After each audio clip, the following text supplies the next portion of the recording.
Hello, everyone. I'm Dr. Bradley Wolfe, and I'm going over Chapter 18 in the Public Speaking Project textbook on group presentations.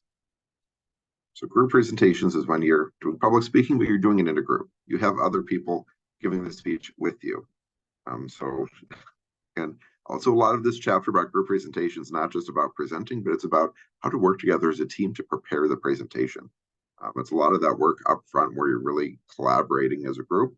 And then you'll use your own public speaking skills when you're presenting itself. Once you have everything organized, cohesive presentation on who's saying what, how everything's going to be addressed, then you'll be able to move forward to it. So some examples here, group presentations could be a business team exchanging sales data. It could be an annual report by a board of directors. There may be briefings done in public committees, like if you Congress and the legislature, sometimes they have group presentations there. Conference presentations, often in school, you'll be tasked to work on a project as a group and share what you came up with. So that's group projects as well. So there's a lot of different places where group projects or group public speaking happens. And we'll talk about some of the variations in it as well. But first, the textbook wants us to define what small group is, right? So a small group is 3 or more people working together towards a common goal, right? You're together. You can talk about a team. It can be a team of people. You have a specific goal, or just a small group as you may have a shared common purpose. So even a family is a small group if you have 3 or more people in it. So family or group of friends could be a small group, but a team you'll probably have more goals. Like a family doesn't necessarily have a goal, whereas a work group would have a goal, right? The purpose that you're all brought together. So then it talks about a speaking group. A speaking group is when you have 3 or more speakers coming together to accomplish the message of content goals, or whatever you're trying to speak about. You're trying to share a message with a wider audience. So that is your specific group that's brought together, right? But it's really about group coordination. So how do we have key messages that we want to share with our audience? So you're looking at creating the process of creating the meaning together. So it's a cohesive message. So you're not like all talking about different things.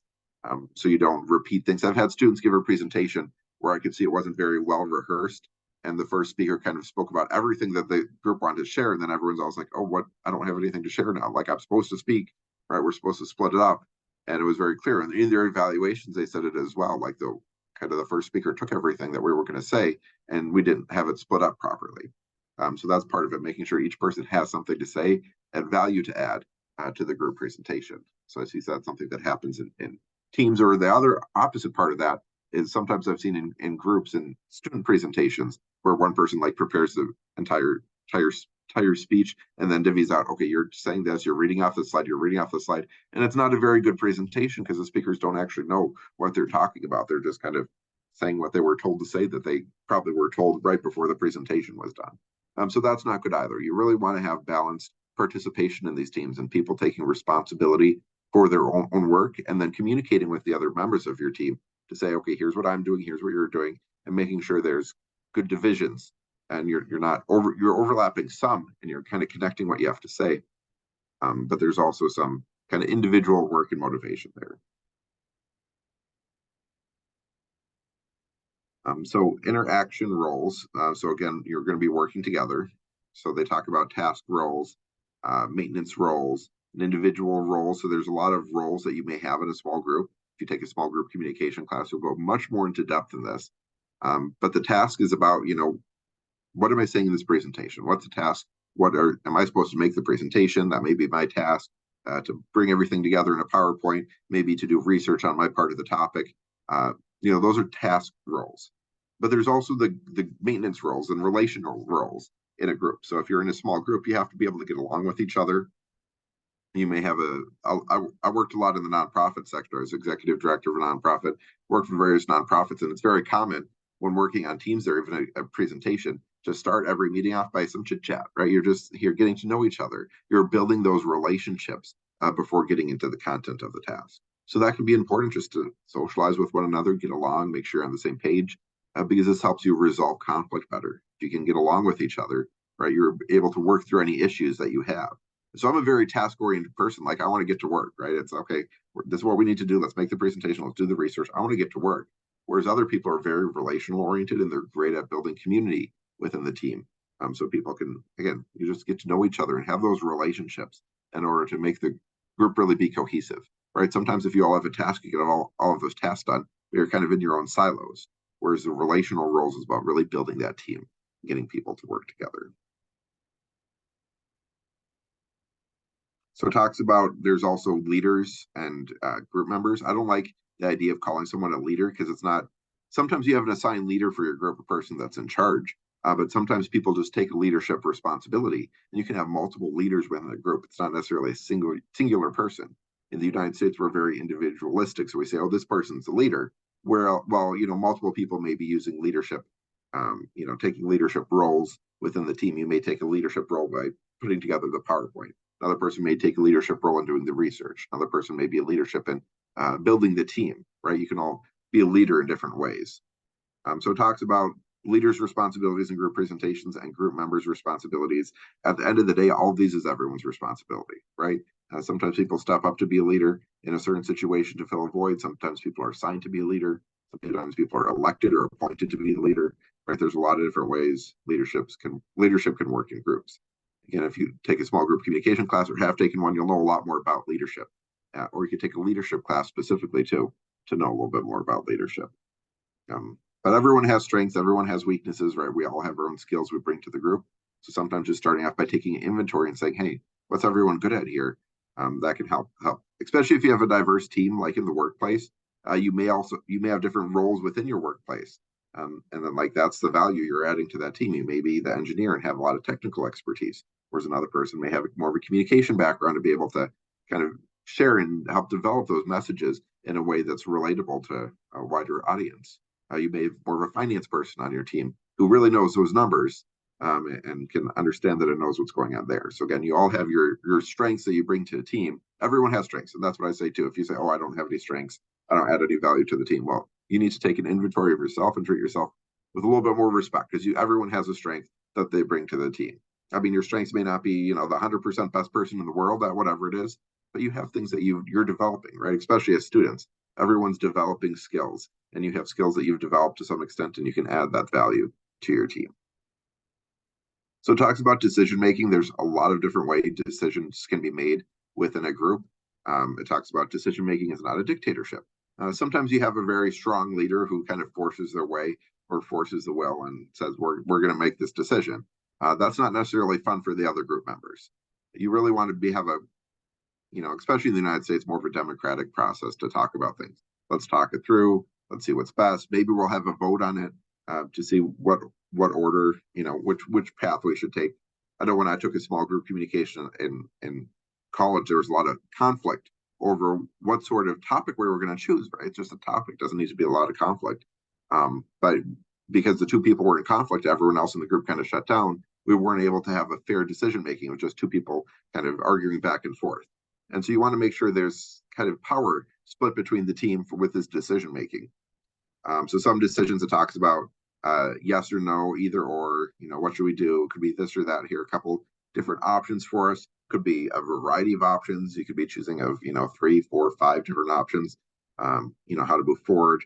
Talks about contingency. Maybe we don't have enough information yet. Should we wait to determine the visual aids until we decide how much technical language to use? So what order should we do things in? So there are a lot of different decisions that can be made within a team, but you also don't want to get wrapped up in decision making. I've seen this happen in groups where people are just spending all the time trying to make decisions, and it's like someone just needs to make it. So sometimes I say the decisions just need to be made by one person. You need to say, hey, we as a group decide that Bradley's going to make this decision because we trust Bradley to make the right decision. Go ahead and do what you want. You don't want to sit there and just every decision needs to be made in the group because that can waste a lot of time. I call it waste a lot of time. Some people say it's valuable. But some of the decisions are so small. What color should we have our PowerPoint background? Like, who cares? Just you pick it out, right? So not every decision needs to be made by a group, but you need to kind of delegate, right? Delegate who's going to make that decision and who has kind of the authority to move forward in those ways. So that may be the part of the decision making in the group. It's not necessarily making every single decision, but it's also delegating who's going to make the decision or who's just going to step up and take responsibility. Because sometimes that's it too. Not just about delegating, but saying, hey, I can do that. I can handle that part of it. Right. So being able to step up and take responsibility, and then your group members are like, okay, yes, we trust you with that. So again, trying to split that work equally so it's not one person doing everything too. And then there's the conflict resolution. So again, if you're debating, there's a little bit of conflict. I talked about that earlier. So it says the do's and don'ts of conflict. Do be open to compromise, be willing to cooperate with others, be willing to discuss both strengths and weaknesses, and be willing to vote on disagreements and decide, hey, we're just going to vote on this and then move on, right? That may be the process. So don't avoid unpleasant or undesirable group activities. Don't dominate the conversations. Don't sidetrack the group. And don't fail to complete your agreed upon task, right? You want to be able to work together and follow through with your commitments. It talks here about successful conflict resolution also involves developing a sound negotiating strategy. So again, how are you going to make those decisions? I talked about that a bit earlier. You may have proposals, counter proposals, go back and forth before decisions made for those bigger decisions. So how are you going to process that? It also says avoid groupthink. So groupthink is when everyone's just agreeing on things, but it's really a bad decision.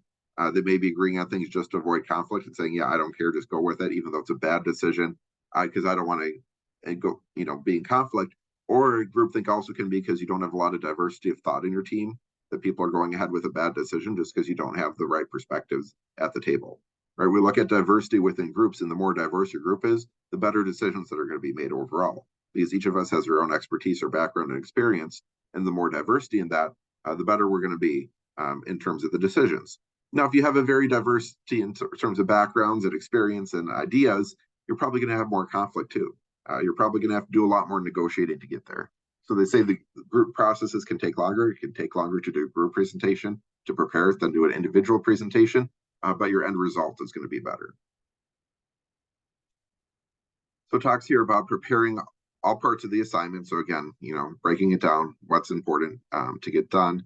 You want to make sure you're working together well. So again, a lot of this chapter, if you read through it too, it talks a lot about the preparation side of it. So making sure you're very prepared for when the presentation comes, and that you practice and rehearse it as well. So you know exactly what you're going to say, how you're going to transition between each of the speakers, and make sure everything flows together well.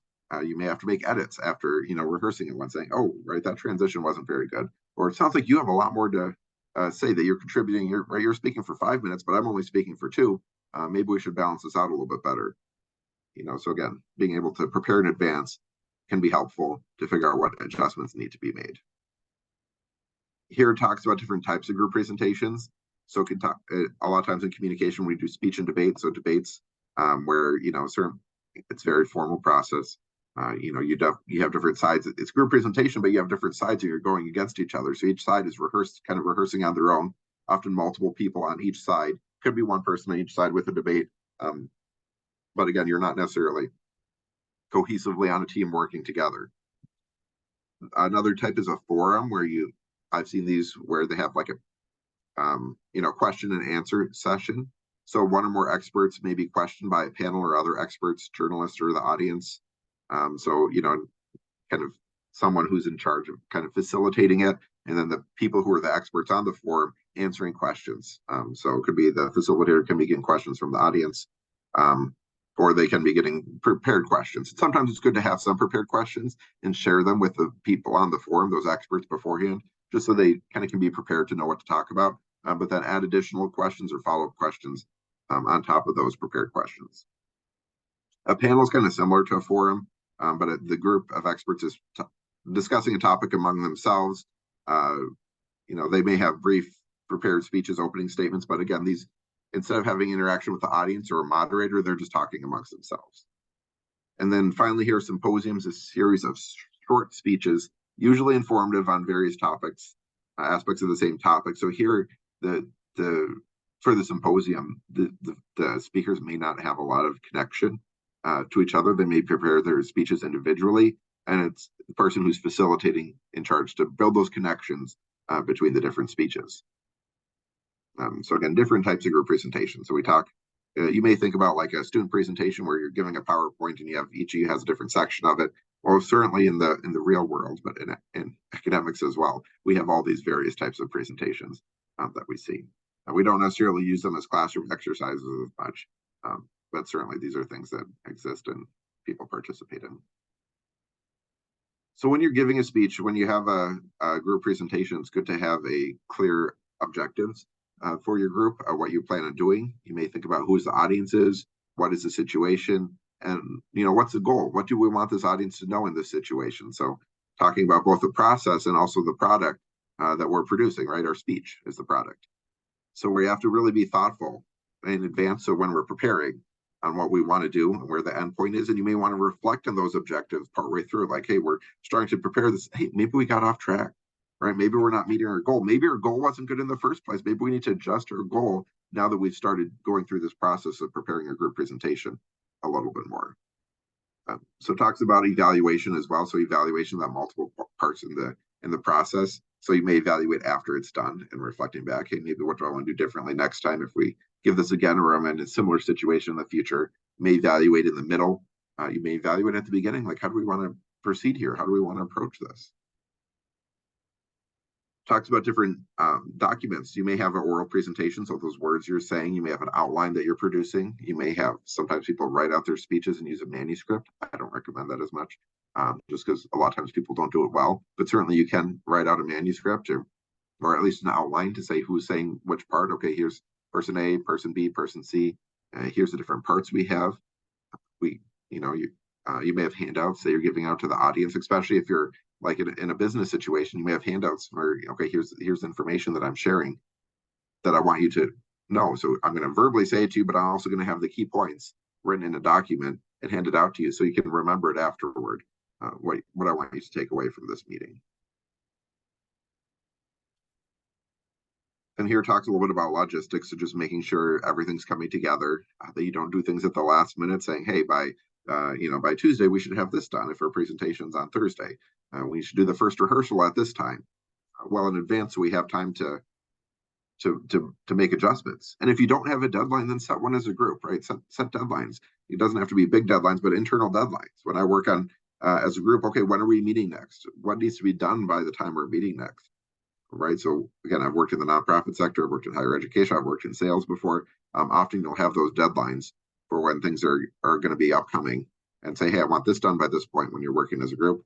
And if we're getting ready for a presentation, we want to make sure we're moving along and we're, and giving people enough time to prepare it. So in between those deadlines, do we have enough time? Is 1 week enough, or do we need 2 weeks before we can get this next step? When do we need to meet again? And what can we do individually too? You may want to split that up again. That's part of the delegating, and also talk about part of taking responsibility to do some of that work as on an individual level. So that's a little bit about kind of the process of creating the presentation. This next section talks about organizing for your audience, so organizing the speech itself. So the group speech, you want to look at the content. So of course, making sure the content makes sense to the audience. This is very similar to other chapters in the textbook where it talks about, what is the content that you want to share? How much time do I have? What are things that I can share? How do I verbally cite the information? So picking out what are the key ideas that you want to share within your presentation. So working together on that content. You may be coming together as a group and deciding, okay, you're focused on this content, you're focused on this content, but you only have so much time. So what can you share in that limited amount of time out of all the research that you found? Because often you'll do more research than you have for the speech, and you're going to have to cut it down. Next is the structure. So how is the speech going to be structured? Sometimes people, okay, we're just going to speak in order, right? That's why I often see with student presentations, you'll just take turns speaking. But you also want to think about, handing it off to the next speaker, saying, okay, next, in my transition statement, next, I'm going to have, whoever speak about this next. I'm going to have Holly speak about, the next topic, whatever that may be, and introduce it a little bit, just so have everything flow together well. But also just making sure it's structured so each of those parts fit well together. This is why you have to work as a team. You can't just go individually. You're going to talk about the problem, you're going to talk about the solution, you're going to talk about the causes. Okay, and then we'll come back and present. Like, how do those things fit together though? How does the cause fit with the problem, fit with the solution? Do these things mesh? So that's about working together as a group, even though you may have a general structure and some delegation. Where may there be overlap, and how does these different parts of the presentation impact each other? So it talks about packaging it as well. So making sure there's good division of time, good relationship with the audience, that you're enthusiastic. So some of those nonverbal elements as well. So it talks about dividing, maybe giving time for your audience to get ask questions, saying, "Hey, I'm given 60 minutes, but I'm only going to talk for 50 minutes, so I have some time for audience questions." The other thing that presenters don't always take into account is the transitions. Sometimes with technology or with going between different speakers, it takes time to transition between one section of the presentation and another section. So you may say, "Oh, we got 50 minutes out of the 60 minutes planned," and then you start going over the time. So making sure there's enough time for the flow, and it may get started a couple of minutes late getting the technology set up, or get there soon enough so you can set the technology up beforehand. There's things outside the presenter's control, especially with longer presentations. So it talks about the human element as well. So what can we prepare for this audience? Who is the audience? Who are we talking to? And what do they need in this situation? We know they're very busy and this is, meeting, maybe do cut it short. That's a human element saying, "Hey, we'll give you time for breather at the end here if you work with us." You may think about the stories or examples or anecdotes that you want to share with the audience to make it relatable. So you're not just shouting a bunch of numbers at them or a bunch of facts, but you actually have, a good compelling narrative that flows throughout the presentation that can be helpful. And and this, who is this audience? Really thinking about who they are and what why do they want to listen to you, right? They may have a captive audience where they're there, they have to listen to you regardless, but what would make them want to listen to you and actually enjoy and be engaged in the presentation? So again, it talks about delivering the presentation as one. The purpose, again, you have that objective in mind. You want to make sure we're meeting our purpose with each of us contributing to that.